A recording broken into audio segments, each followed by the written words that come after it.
क्या इस केस के बावजूद भी लड़कियां कहीं जाने में हमारे देश में सेफ फील करेगी? अकेली लड़की की तो बात ही छोड़ दो, अपने बाप के साथ गई हुई लड़कियों के ये हाल है।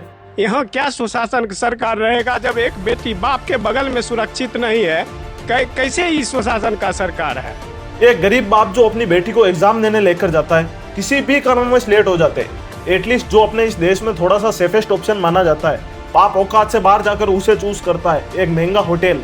बाप अकेला होता तो कहीं पर भी रात निकाल लेता, क्योंकि वह एक बाप था, उसे अपनी बेटी की सेफ्टी मेक श्योर करनी थी, तो उसने एक अच्छे होटल के ऑप्शन को चूज करा।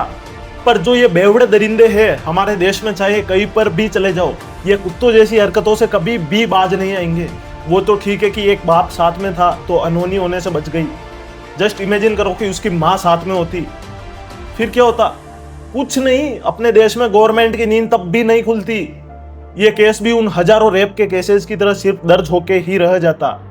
इन 2 कौड़ी की सोच वाले अमीरों को इतना तो बस पता है, हमारे देश में चाहे जो कुछ भी गरीब की बहन बेटियों के साथ कर दो, कानून की नींद नहीं खुलने वाली है। जब अगले दिन विक्टिम के पिता केस करते हैं तो होटल वालों के द्वारा उनको पैसे ऑफर किए जाते हैं। तो भाई साहब, क्या ये आपकी बहन बेटियों के साथ होता तो भी आप पैसे एक्सेप्ट कर लेते क्या?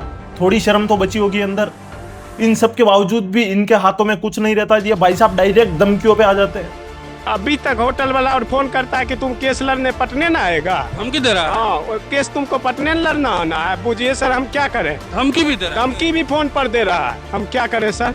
इस वीडियो को इतना शेयर करो, हो सके तो सरकार की आंखें खुल जाए और इन दरिंदों के साथ जिसने भी पैसे ऑफर करे उसको कड़ी से कड़ी सजा मिले, ताकि फ्यूचर में ऐसा कोई कुछ करने से पहले की सोच से भी कांपे। छोड़ दे, ऐसे घर चल जाए। हमारा आत्मा मानेगा, मेरी बच्ची साथ में जब जब देखेगा क्या कहेगा, मेरा पिता मेरा सुरक्षा नहीं कर पाया।